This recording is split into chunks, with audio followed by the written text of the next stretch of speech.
First up, why many are calling for a recall of lesbian bishops. Next, why Donald Trump let Hannity get the handshake upper hand. Next, with recent footage of a brawl in Costco, investors wonder if retail is making a comeback. In other financial news, what tech executives did a good enough job kissing Donald Trump's ass to receive handouts. Next, as Jennifer Aniston ages into looking more masculine, there are claims that Obama is ready to date her. Now I'm an older man, and I don't know that my prostate can handle any more Big Mac. He's rather large, and while it was a good time, I'm going to try out the heterosexual thing, start eating some white meat. With the recent ceasefire in Gaza, Israel is taking the opportunity to bomb other areas. It's our deal with the Americans that they'll only send us new bombs if we drop the current bombs, and so we're looking for new areas to explode.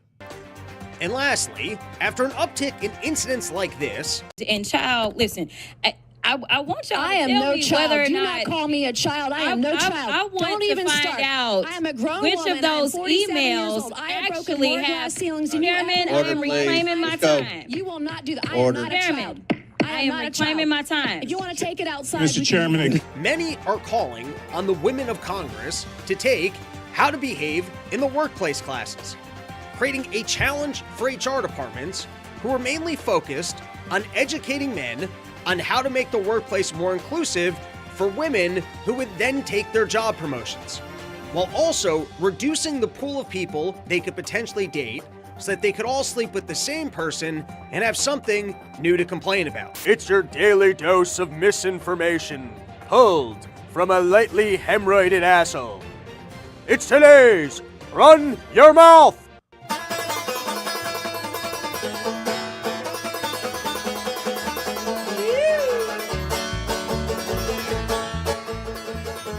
If I'm going to take the time to pretend like I am a heterosexual, Jennifer Aniston seemed like a good place to start.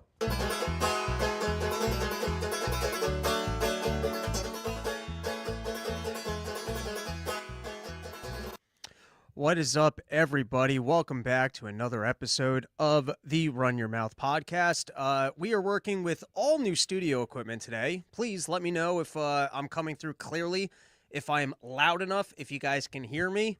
I've actually been home, and we've made some big strides in Run Your Mouth Enterprise. Firstly, starting next week, we're gonna have some merch available. Gonna have those Prosecute Fauci t-shirts. I got a merch store. I just wanted to order the stuff first, make sure that it looked all right. And we got the new soundboard up and working. I think you guys can let me know if you can hear me okay. If not, I might switch to this microphone next week. We've got all sorts of fun new tools coming your way, including that I got to set up for phone calls, which we will start taking later in the episode. We will try that out. We will see how that goes. Before I get into the news, because we're going to do a quick run through of all the headlines, it's going to which I think we're going to do more. I think we're going to start, we're on the road to daily, everybody. Daily Run Your Mouth, where you can wake up in the morning. I'm going to start waking up real early, taking even more coffee, and you guys can sit there in your car and get a whole rundown of everything that's going on in the news. But I did have some flying madness that I did want to break down from this past week. I don't know. I'm drinking less. I don't see a time when I ever get to a point that I'm not drinking in airports. I don't even know. Like, if the plane's on time, you get on a plane in the morning and you fly, then you can be an adult. But when you get stranded for an entire day at 4 different airports, I don't know how anyone does that sober. I don't know anyone who takes the sobriety path in life doesn't have one day like that and go, all right, well, I'm done with that lifestyle. Which brings me just to my first point about airports, which is, your product is that you're supposed to get me someplace faster or at least more convenient than just getting in my car and driving it. And, so I got rerouted through Washington, D.C. the other day, coming from already connecting. So first is, wake up at 4 in.the morning to get on your flight. Don't worry. I'm going to get to a point that's more global than just me complaining about flying.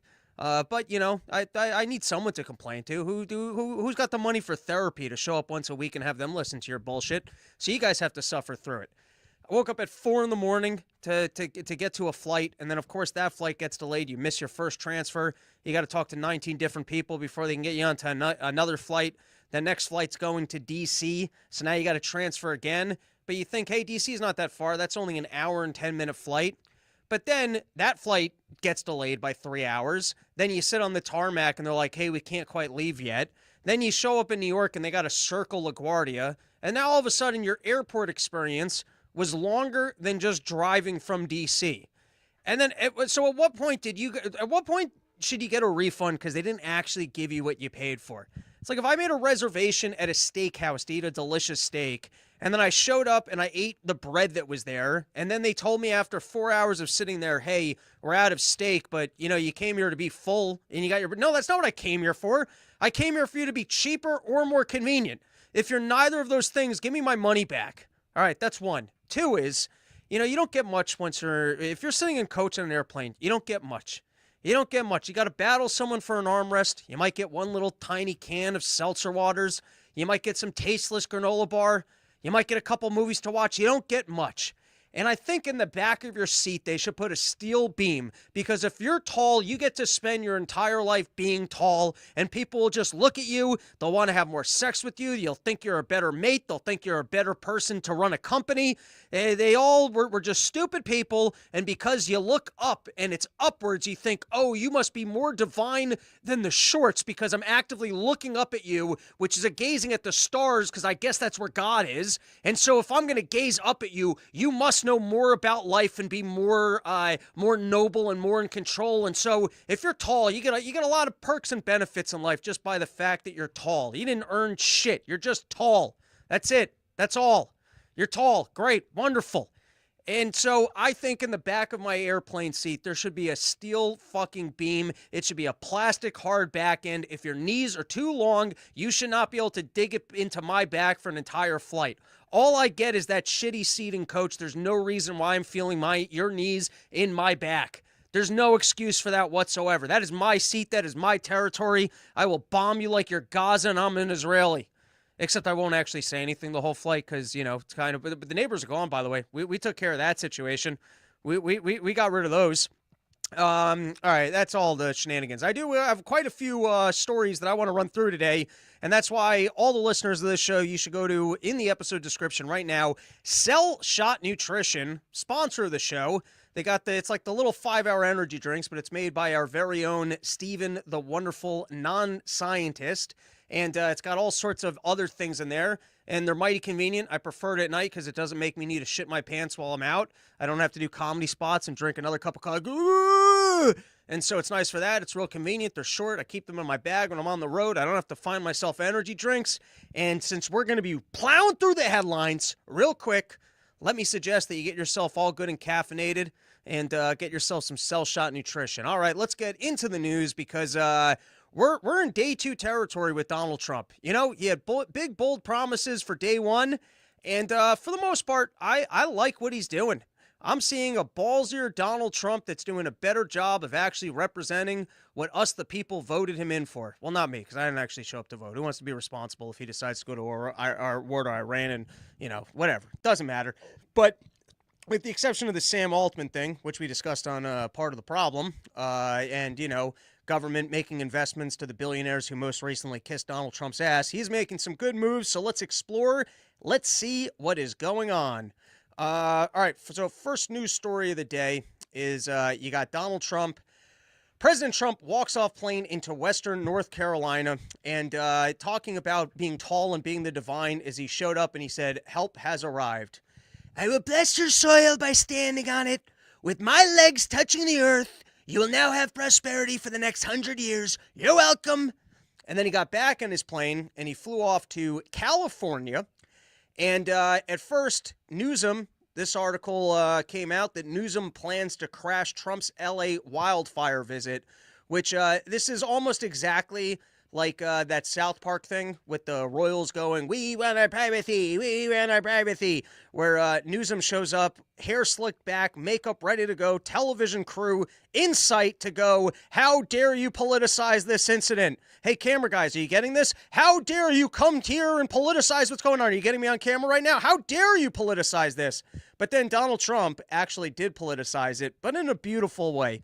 I can respect this call where he goes, listen, if all these wealthy billionaires want some money for us to bail out this state, you know what's going to happen?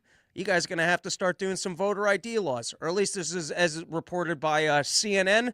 I saw this right before I hopped on the live stream, and I like this leverage. If you guys are going to manipulate our elections and always vote blue all the time, at least you can't rig the elections by all of these recently imported minority voters voting for things that are getting in the way of water, making it, not into the ocean. There's something going on here that you guys keep voting for this dumb Newsom guy. And so if you fix that and at least have honest and fair elections or guarantee that you're going to make sure that the illegals aren't voting in it, I'll give you the money that you need to fix it. And so I guess, yes, he is politicizing a tragedy, but I gotta say, I agree with that call. I thought it was because otherwise you keep just washing over the problems and nobody learns and nothing gets fixed. I felt like that's kind of what happened in COVID when New York City got a major bailout from what I remember, and they've been running deficits for years. It wasn't a new problem because of COVID that all of a sudden they were running deficits. But Joe Biden said, hey, you know what? You helped me sell this virus. You killed those people in old age homes. So I'll play ball and I'll send a bunch of money to your state so that you can pretend like you've been a good governor this whole time and that it wasn't a failed state because of all your policies. And so if the federal government keeps just coming in and bailing out, the blue states because they have failed policies, no one's ever going to learn and they're going to continue to have failed policies. So do I, and listen, I'm not a big fan of federal funding. Does this actually go to anything good any of the times? Probably not. I mean, if we start breaking it down, maybe it's completely not helpful. Maybe it's like foreign aid. But sometimes you're like, with all the money that we're being spent, it makes sense for this money to be spent. It's not going to be the first on my list of things that I'm going to say government shouldn't spend money on. And if states are going to get bailouts, I think there's something to be said for some concessions of if I bail you out, you got to make some changes. And so in this case, if I'm going to bail you out, that water that you're flushing into the ocean, we're not flushing it into the ocean anymore.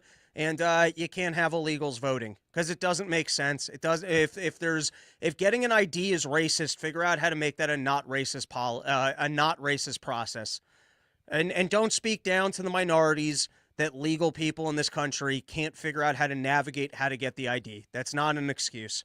All right, moving forward. Like I said, flying through the news topics. Get your cell shot nutrition. So Donald Trump, he's making good on some promises, and there's not a lot of context on this one. I don't know who he deported, but the deportations have begun. You got a picture right here of people being sent back down to Mexico, I believe. And so Donald Trump's making good on rounding up people and sending them out. And, I do have some reservations here because I like Mexicans. Like, there's some other minorities. If I had to write the list of minorities that I'd like to see deported, they would not be the first on my list. Their women are good looking. They've got an upbeat and positive attitude. They like to contribute to our culture. And I find that they're grateful about being here. And then, of course, but it's not a working system. You can't just have an open border and everyone just pouring over it. And if you can sneak in, then you get to stay. And that's how you become a citizen. And then you potentially vote against the people's interests, the people that are living here. And you take up all the social goods and you put your kids in the public schools. And, if you're going to leech on the system, that's not going to work. And so you got to have some sort of a process for how this is going to work. And it's not just pouring over and then hoping that the Democrats can get more congressional seats by attracting you to their cities with free benefits. That doesn't work. But I don't know who they deported. I hope it's not some of the good ones. Like, let me tell you, there's some people keeping those bagel shops alive in New York with incredible service that you're like, I wish we can get more of these Mexicans everywhere because like there was this place Bagel and Brew I used to go to in Astoria, and the dude that worked that cash register was a wizard. Like you ever watch one of these dudes and they're like flipping like 19 pizzas at the same time, and you're like, how are you even this good at this job? This should be a sport, and you should get a gold medal for how good you are at what you're doing. There was this dude working the cash register, and man, that line moved. You're like, I wish the airlines could hire you and figure out the efficiency that you have. So zero context for who got deported. Hopefully it's these criminals we keep hearing about. Hopefully they're getting the criminals out first, and we'll go from there. And then, like I said, let's have the great amnesty bill where you can sign off and be a second-class citizen and stay. You don't get social benefits, you have to pay taxes, and your kids aren't automatically citizens. And then we can figure out from there maybe a process where you can earn your citizenship as well. But everyone wins. You don't have to be deported. You get to contribute to the country. You can live a better life while you're here, and you don't get to vote away our rights and steal social benefits.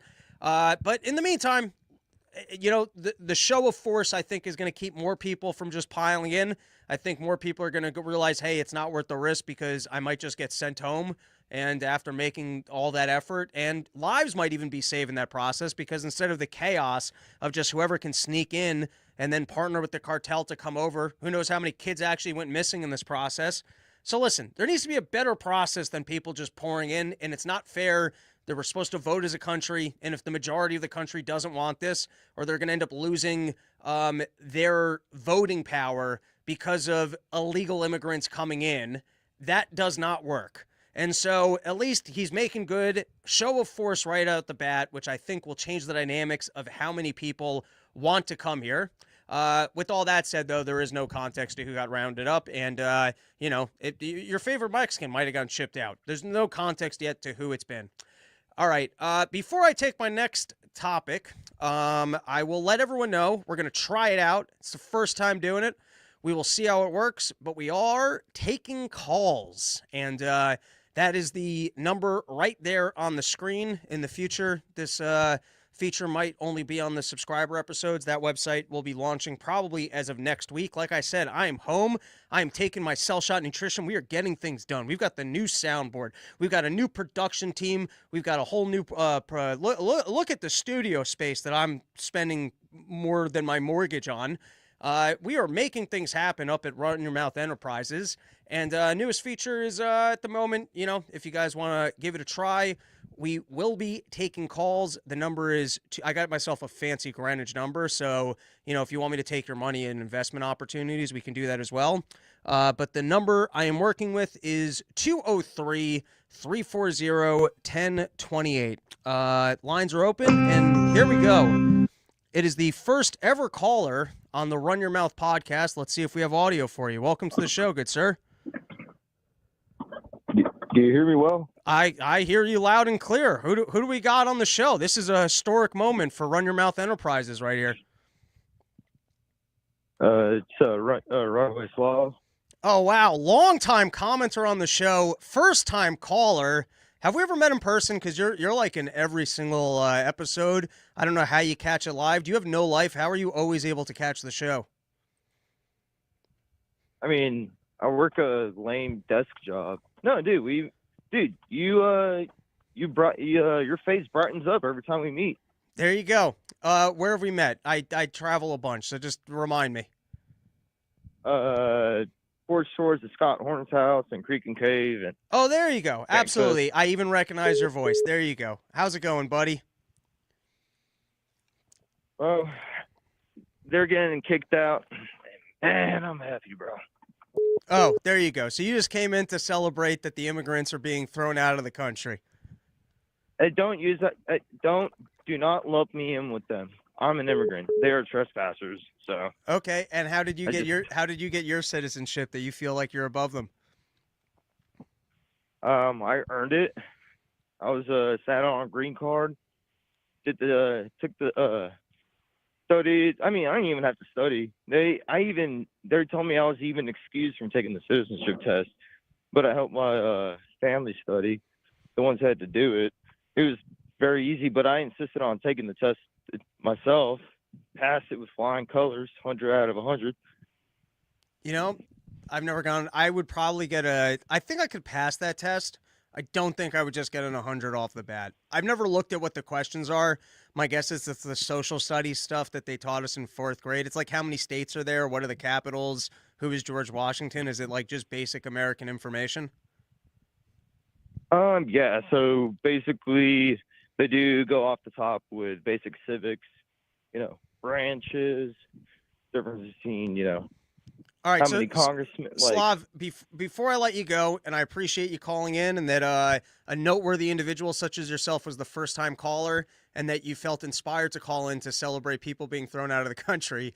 But the people in the chat would like to know what your favorite flavor of crayon is. Favorite flavor of what? Of crayon. Crayon. Well, I'm not a Marine. Oh, is that a Not a Marine United thing? I States didn't even Marine. realize that's a Marine thing.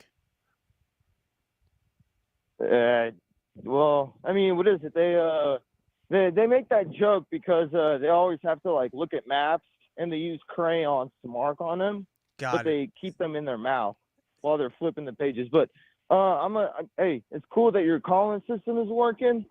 All the best for you, the show. Wait, I wanted to hang up. New I wanted to Year. hang up on you. You don't get to hang up on me. I'm hanging up on you. Later, buddy. No one hangs up on me. No one decides that they're bored of me before I'm bored of them. All right, let's take some more topics. And call line is open. So if you guys want to hit me between topic shifts, I will be taking calls. Or if someone wants to hit it right now, I'll take one more call before the next topic. All right, let's get into this one. Speaker Johnson forms committee to probe January 6th Democrat original investigation, which is fun that every 4 years, someone does something terrible. All right, we'll take the one more call. And by the way, before I take this, I got to figure out how to not. Do you guys hear it ringing also? Because that's a lot of ringing. I got to figure out. I probably just have to silence the ringer. Welcome to the show, random person, I believe, from Canada. Hi, Robbie. How are you doing today? I'm doing well. Where in Canada are you from, and are you hoping that Donald Trump actually annexes Canada? I would welcome you guys as saviors at this point in Canada. I live in a socialist paradise of Ontario, and I hope to see you and Dave in Buffalo very soon. I'm looking forward to that Buffalo show, and I was considering adding a Toronto. And then I just decided I don't want to step foot in your country. I don't want to even I don't even want to support it on that level. I don't want Trudeau's border agents to possibly get up in my anus. The only thing I'd go up there for is Danny Polachek was telling me that in your health food stores you basically just have speed, and I'd be interested in purchasing some speed and having a speed day just for the thrills of it. We can't even get Zins here. I can't even get a Zin. I have to use fucking Sonic. Wait, which brand? Zonic. It's some knockoff brand. Because you have to go to an actual pharmacy. I love going to Buffalo and getting and smuggling in 3 or 4 Zins. Yeah, what happens if you get busted with Zins trying to cross the border with the good American Zins? Well, the one time we were crossing, the border agent let us through, but she started to give me the whole health spiel of, oh, this causes this. And I'm like, I don't give a hell. All right. Enough silly banter. You're calling into the show, celebrating the fact that we've got working sound systems. What do you have for us before I move on to the next topic? On the topic, I know I just tuned into about your voter ID. And I just want to state that in socialist Canada, when I go and vote for Justin Trudeau, I have to show an ID. And I genuinely don't understand the American left's hatred of voter ID, because how do you function in a society? And how the hell do you go and pay your taxes if you don't have a driver's license? How do you buy liquor? They make up this weird, and especially from the people that are always complaining about safety and needing to know who everybody is all the time and tracking all of our movements. It's like the exact people that seem to always advocate for controlling us, knowing who we are, where we are at all times in the name of safety and in the name of government involvement. For some reason, on this one important thing that they always talk about, the sanctity of democracy, But for some reason, for that activity, it's also racist to require the basic action of going to get the ID, which once again, it's not like you got to go through some private company and some evil corporation is making it difficult.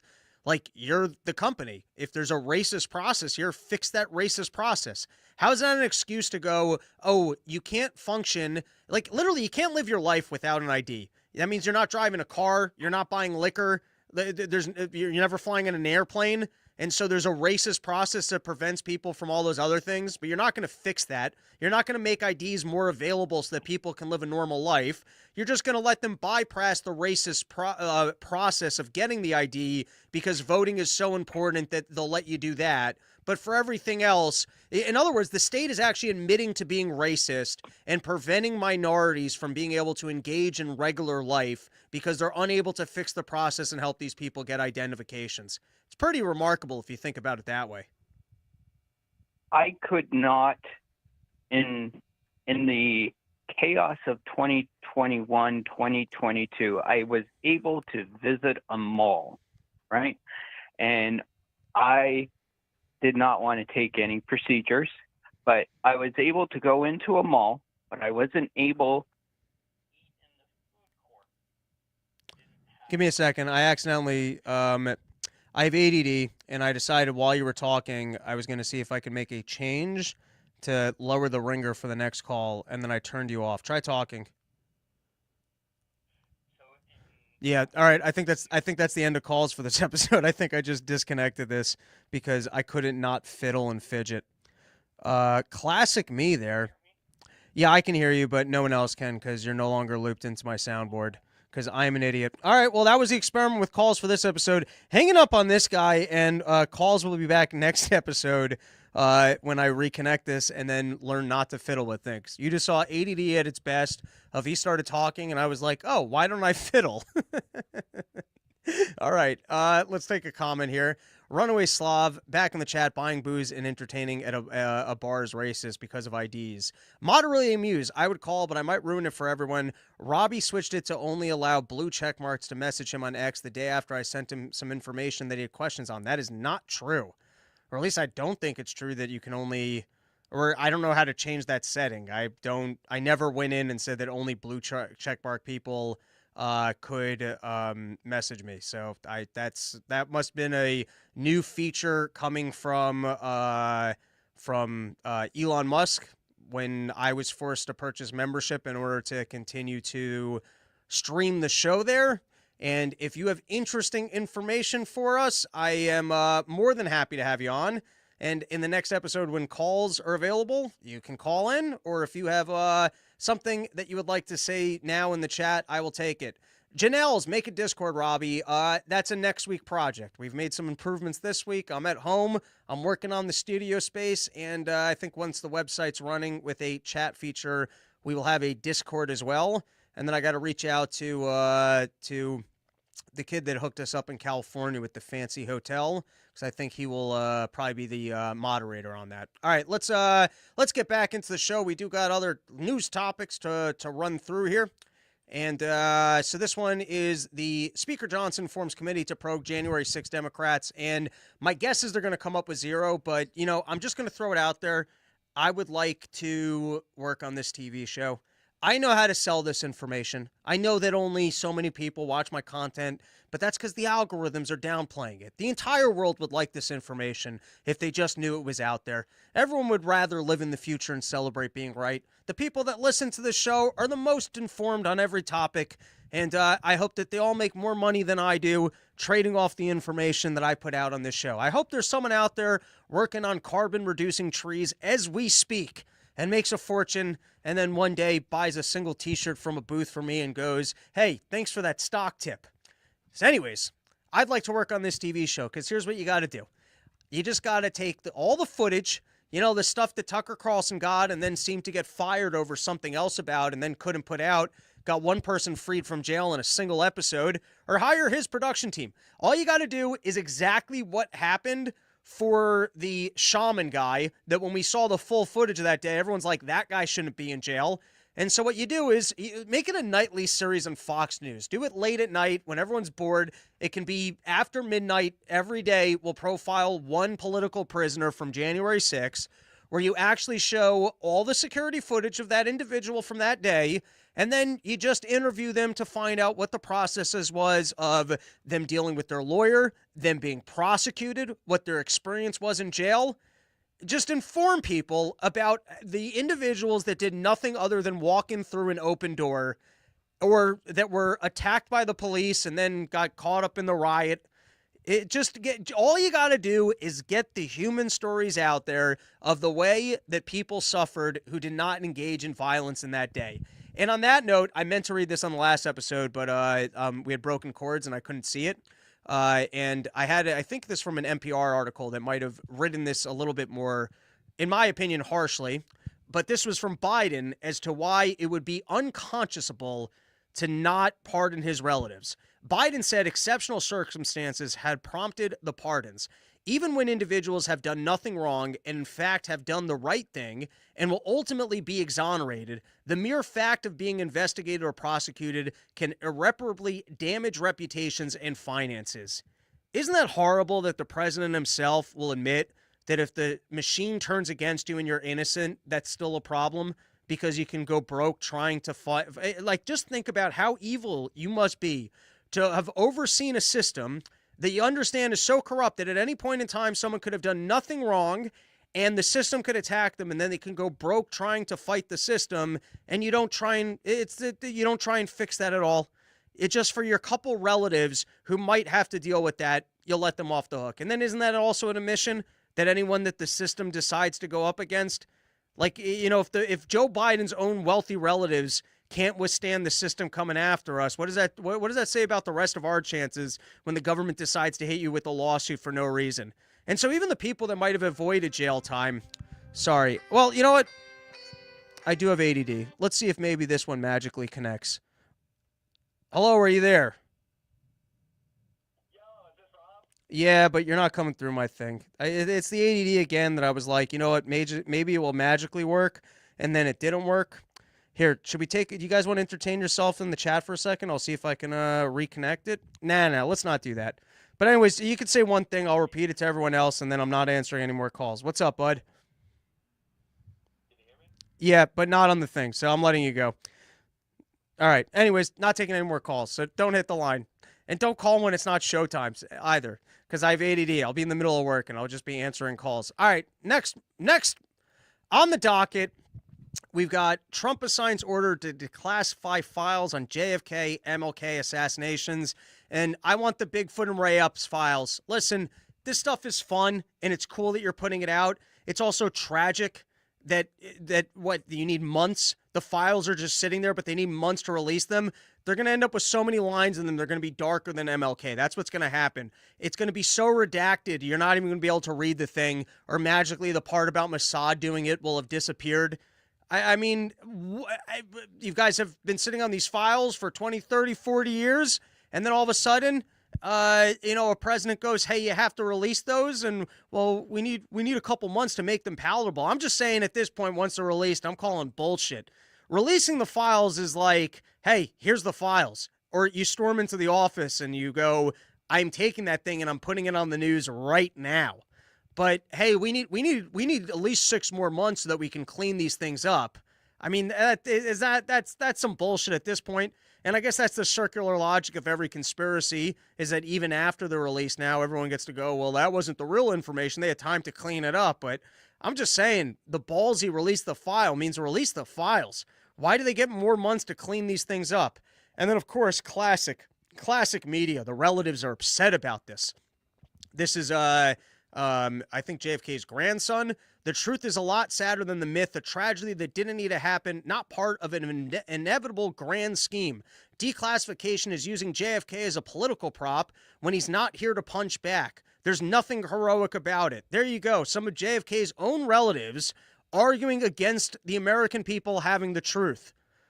And then you've got Martin Luther King's kids going, for us, the assassination of our father is a deeply personal family loss that we've endured over the last 56 years. We hope to be provided the opportunity to review the files as a family prior to its public release, which is, they want to make sure any audios of the affairs at least make it seem like MLK was good in bed.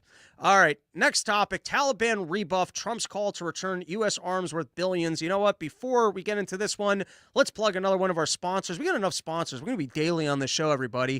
FenixAMMO.com, talking about wars, munitions, this thing. Go to the company that won't even sell to the government. Get yourself a bag of bullets from the corporation with high-quality bullets for when you go out shooting, you go out target practicing, you want to stock up. Go to the companies that support the Run Your Mouth podcast, FenixAMMO.com. They're not shipping anything over to Afghanistan so that the Taliban could have what it needs for when they decide to regroup and work with the CIA, and then the CIA gives them mission instructions so we could go back in there. FenixAMMO.com, sponsor of the Run Your Mouth podcast, making the second episode in the week happen. Let's go. More episodes coming. FenixAMMO.com. Taliban rebuffed Trump's call to return U.S. arms worth billions, which, you know, I just see the writing on the wall in this one of Donald Trump go, if you don't give us our beer, I'm going to come back, I'm going to take it, and then it's the next 20 years in Afghanistan, like a Wile E. Coyote cartoon of us spending even more money to go get our gear back and then leaving more gear, and then just, it's just a cycle. We finally left, and then they, you know, we can't leave properly, and then Trump goes in, and we spend the next 4 years trying to get our shit back. We end up leaving even more stuff over there. Then they're even more powerful. You get another president that goes, this was ridiculous. Let's get out of here. They leave even more shit, and then it's just back and forth, hokey pokey, spending the money, coming in, leaving, going back. At this point, I think to just call it a loss. I mean, I don't know what sanctions you're going to put on the Taliban now that we're working with in Syria as well. I guess this is a different wing of the party. Or maybe it's Al-Qaeda out in Syria, and so we're not working with the Taliban. We're just working with the Al-Qaedas.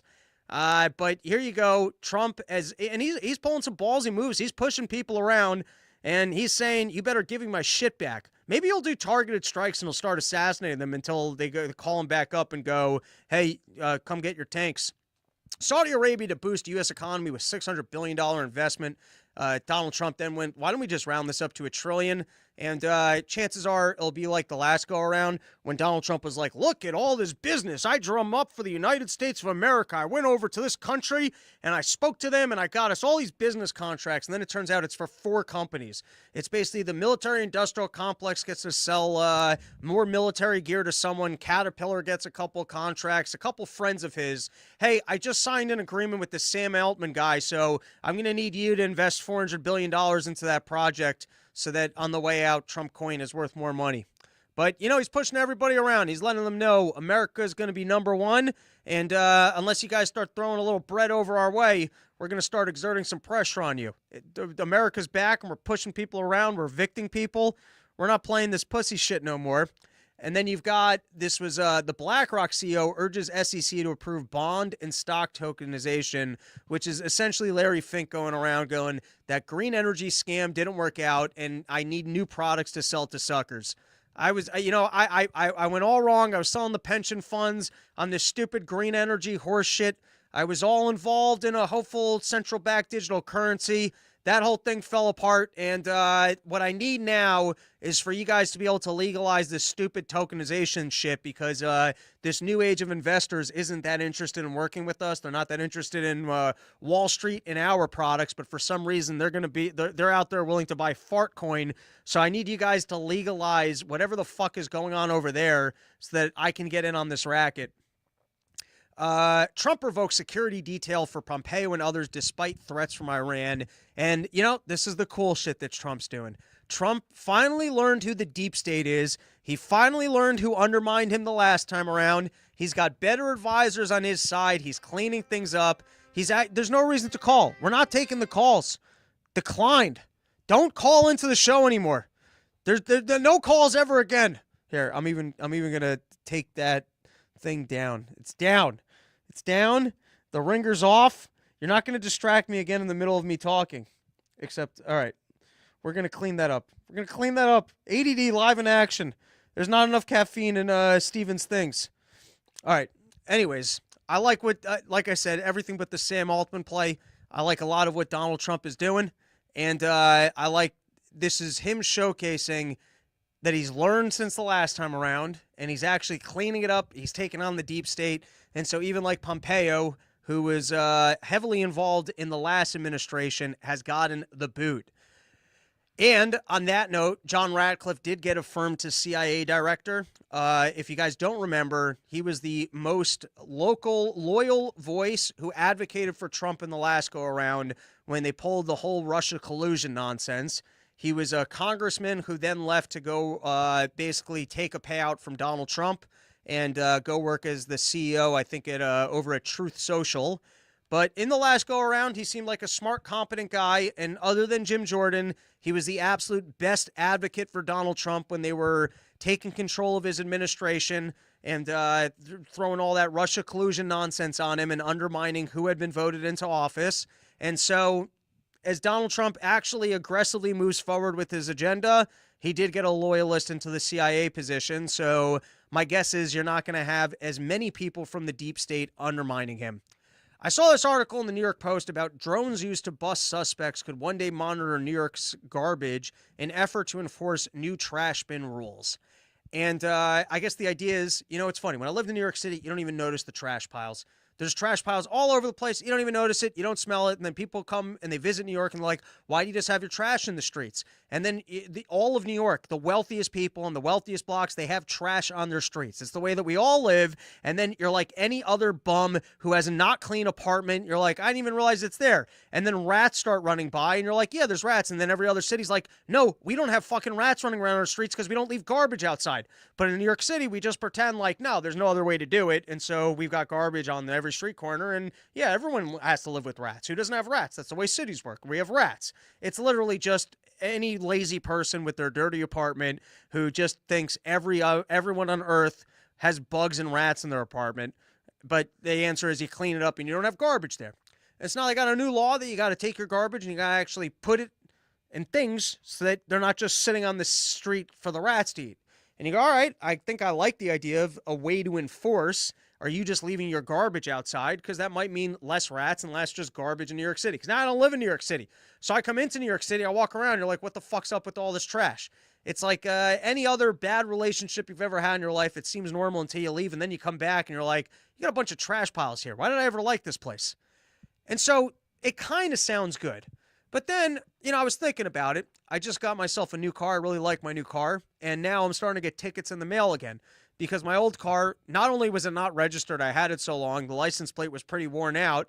And at some point, the license plates were still good. And I got so many tickets in the mail, I was getting close to the annual ticket limit where I'd have to go spend a week in classes learning how to drive in New York. And it's like, no, I'm a better driver.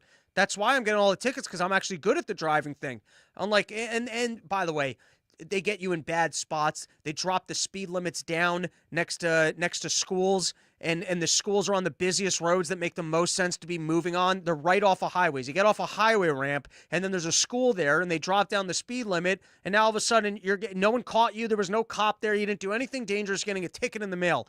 One time I actually ended up at a bar sitting next to the guy that had this system, and oh man, we debated it. He's like, oh, all speeders are sociopaths. And I'm like, you're just a sales guy, and you know that you have a grift that makes you money. And now you're going to talk down to me as if I'm a sociopath because I drive 5 miles over the speed limit, and you make money every single time? Oh, I don't make money off of each individual ticket. You make money off the contracts, though. And the idea is that the government makes money, so you're making a cut off of it no matter what. You can say whatever sales pitch you want, buddy, but you know what you're doing. You found you're in with the government so that you can profit. And don't pretend like you're doing anybody a favor, or that you don't speed in your car, or that I'm a sociopath for the way that I drive. You've got no data to support that. It was a pretty legendary drunk bar argument. So anyways, I get all these tickets in the mail. They didn't even catch me. And so you know what?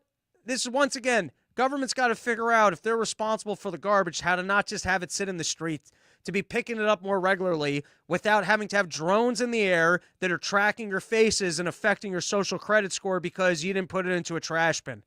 I just feel like this is the road where it's like the pitch is, hey, there'll be less trash in the streets. You're like, well, I like that. Hey, the people that aren't putting their trash into a bin, well, this is our way of monitoring it and holding them accountable. All right, I like that. And then the next thing you know, there's drones flying over New York City all the time, registering your face as you enter into the city and anything you do. How am I going to pee in the streets? All right, we got a couple more topics, and that will be the end of this episode. This was a fun one. Epstein's cellmate claims feds offered plea deal in exchange for framing Trump. And I'd like to believe this story, but can you believe the nonsense claims of the most roided up? You guys ever see pictures of this guy? I don't know. Do I have the pictures here? It was this totally roided up dude. We passed an important topic. It's all right. Well, one thing at a time. Don't let your ADD run too wild. You guys can look this guy up. The cellmate, who some people had speculated was the one that killed Epstein, I believe. He's this big, roided up guy. And now he's claiming that the feds offered Epstein a plea deal as long as Epstein would basically make up even not true statements about Donald Trump. They would let him off the hook. Now the cellmate went so far as to claim that Epstein didn't like Donald Trump because they didn't know each other that well, and that Donald Trump threw him out of a Mar-a-Lago party because he was hitting on younger women. I'm calling bullshit on the story. It sounds to me like some guy's looking for a pardon and he's willing to throw out some shit, but it's a fun story nonetheless. All right, let's take a couple of comments. I see Brandon from Yo Kratom, home of the $6 kilo, only place in the entire world you can get an entire kilo of Kratom for just $60, commenting, if it wasn't a scam, cars couldn't ever do over the speed limit. That's interesting. What are you saying? They could register the cars that you couldn't speed, and then, I'm not sure I totally follow you on that one. Ex-cop, I believe. I think you're right on that. Dildo Fagins, 44 is still more than 35. Matzo balls, even cops know most sober drivers go 5 to 10 miles over the speed limit at least. There is a funny thing that sometimes when you're drunk or high driving, you actually behave yourself more because you don't want to get pulled over. For some of us, that might be the safest driving you ever do. Robert Holston, has Robbie given his NFC and AFC championship game picks yet? I have not. I don't really follow football anymore. I probably could. I stopped following football in my earlier comedy days because I didn't want to give up Sundays. I was a diehard Giants fan. And then at one point, I realized I was rooting for people that were the exact same age as me. And I was like, that's kind of lame. Like when you're a kid, I don't know. You look up to those people, and then when you realize they're your age, you're like, am I going to root for another person? I say that while I tell all of you that you should cherish me and give me more of your money. Polkas just got a ticket for going 45 and a 25. Replaced from hometown area was always a 35. F them. 100%. Runaway Slav, as a drunk driver, I advocate the use of cruise control. Do the new car technologies ever get so good that there should be a little switch that you can put on the car, drunk driving assist, and maybe that doesn't allow you to speed, swerve, or if you're too swervy, it actually turns off the vehicle on you? I would agree to that. Listen, I don't want, I'm not talking about government monitoring my vehicle. I'm talking about the car comes with a switch, and you can opt to turn on that switch that tells your car that you are a drunk driver. And then the car automatically puts on lane assist, more aggressive stopping, doesn't let you go over a certain speed, and will shut off the vehicle if you're swerving too much and aggressively needing autocorrect. But then you can legally drive drunk, and it doesn't flag anyone to let them know. Like, it's not actually recorded in any way. It's just an internal system, because all the systems are digital from what I understand at this point. Mr. O'Kratom taught me about that. It's weird if you've been in cars and you can actually turn it from like normal mode to sport mode, and it's just a digital switch. It's nothing mechanical about it. It's just the computer. When did that rule? A little drunk driver switch.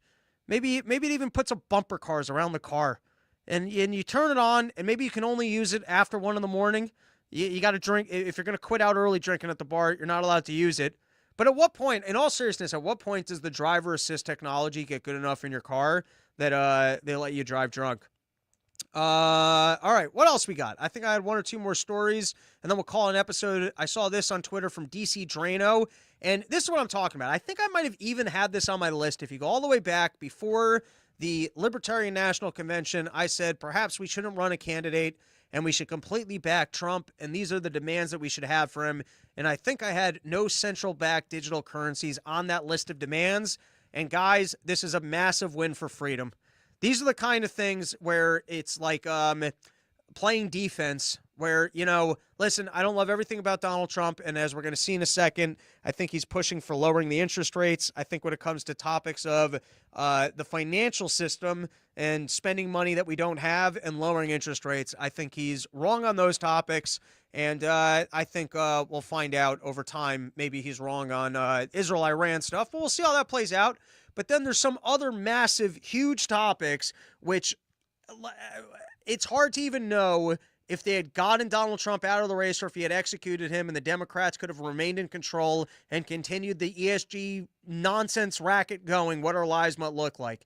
If they continued to control the internet, take away our freedom of speech, and started moving towards a essentially backed digital currency where they're monitoring your face all the time, they know all of your behavior, and they can just take away your wealth from you at any moment, or they can determine you've overeaten your allotment of meat, you've consumed too much electricity. Only elites get to do that stuff because when they invest in the carbon-reducing technologies, well, then they get the carbon credits, and then all of a sudden we're purchasing things from them that they create out of thin air that don't actually do anything for the environment, and yet it's like the old church allowances that if you were wealthy enough, that's what the wealthy were looking for. They're looking for a carbon credit scheme where they could sell you literally nothing, a little ticket to use more carbon that they just get to have from government. And of course, it's because, well, they invested in carbon reducing technologies, but then if you look at what happened in other countries and building it, they weren't actually carbon reducing.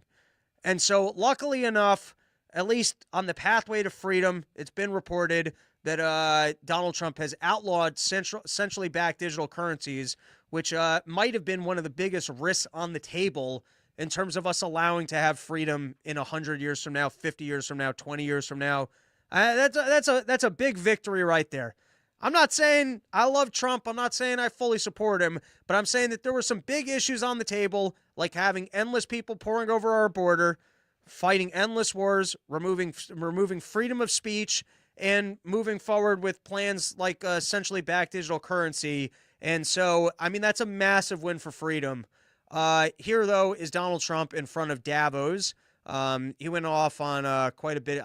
I beat you guys. You got to admit it. I did pretty good, and now you're done. But this was one of the more foolish things. Pushing for lowering oil prices. I like that.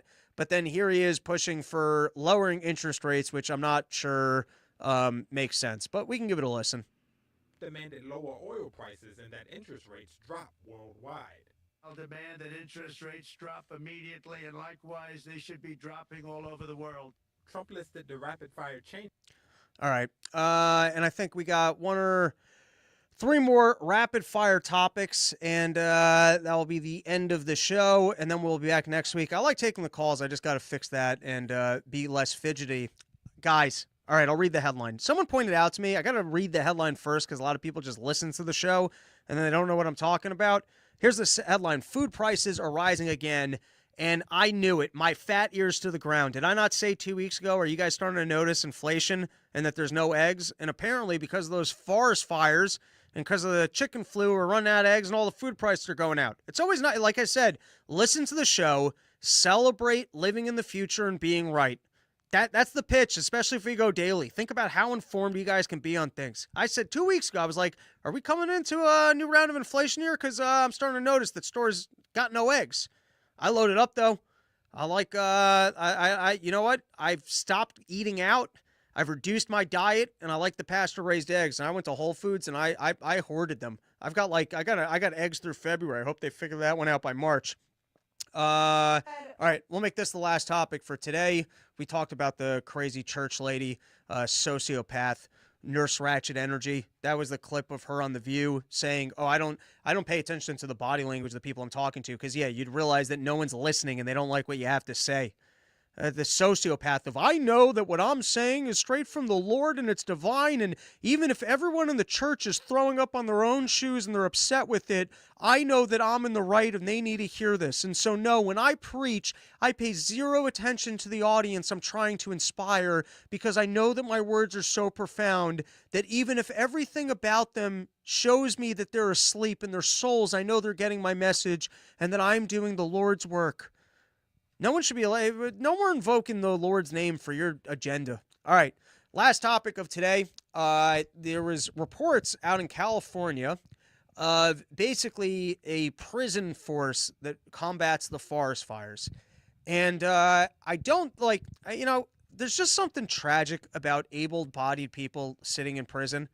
And I don't think that we should have forced labor, and the incentives of then to have, like, with that judge. I don't know if you guys remember this one. Biden just released him from jail, but there was this judge who had a deal with the private juvie prisons. I believe it was the private prisons. Even if it's not the private prisons, there's a whole industry of state prisons and in unions and whatnots, and they want to keep their jail cells full because I'm sure it affects their budgets as well.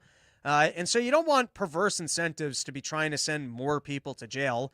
If you had forced labor in jail, you might have more judges who are getting paid on the back end to actually send people to jail. I told you I wasn't taking calls, and then I accidentally press answer.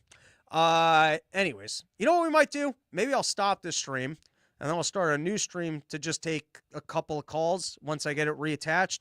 Getting distracted. Anyways, it feels like if people are able to engage in work and not just flee, I don't know the systems that they have here, they don't need to just be in jail cells.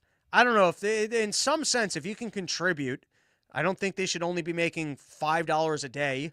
That makes no sense. If you're going to actually go out there and fight forest fires, I think you should be paid for the work that you're doing. But there's just something really tragic where it's like, if things are bad enough, then we can make use of these people. So it seems like they're able-bodied, they're able to work. There's probably a better level of contribution and dignity that would rehabilitate people more than just sitting in the cells. I'm not saying I got a perfect system on this or I thought it through completely. It just kind of caught my eye of something about this doesn't add up. If you're willing to trust them in these situations, they probably don't need to just be in cells. And like I said, I don't have it all worked out in my brain. The headline caught my attention, and we'll run through some headlines, so I wanted to bring it to everyone's attention. That is the episode. Thank you for hanging out. Guys, next week we're back with the new episode. We're going to be taking calls. My personal website's going to be launched. We're going to have the paywall episodes. Hopefully we get some more sponsors, we get some more support, and then we start going maybe even just daily in the morning. More sketches coming your way, and then once I actually see the merch and make sure it's high quality enough to sell, which is not going to be a high bar. Look at the way I dress here. I'll let you guys know about that. So be on the lookout for it. Take a couple of comments, and that's the episode. BillTube, you should be a nun. Yeah, I'll take that paycheck. I guess I got her sermon down. Catching 45, we got to get rid of chattel and implemented prison work. I don't know what that is. Runaway Slav, ding ding dong, Robbie to fluster him is funny though. Runaway Slav, if you can't own a slave, are you truly free? That's a fun one. Jamie Johnson, no eggs because of bird flu. Facts. All right, that is our episode. Thank you, everybody, for hanging out. Back next week with a brand new episode. And next intro will be one of the filmed ones because I'll be out with the Shedcast boys on Sundays filming some sketches. And now I'm just saying words for no reason, so episode's over. Have a good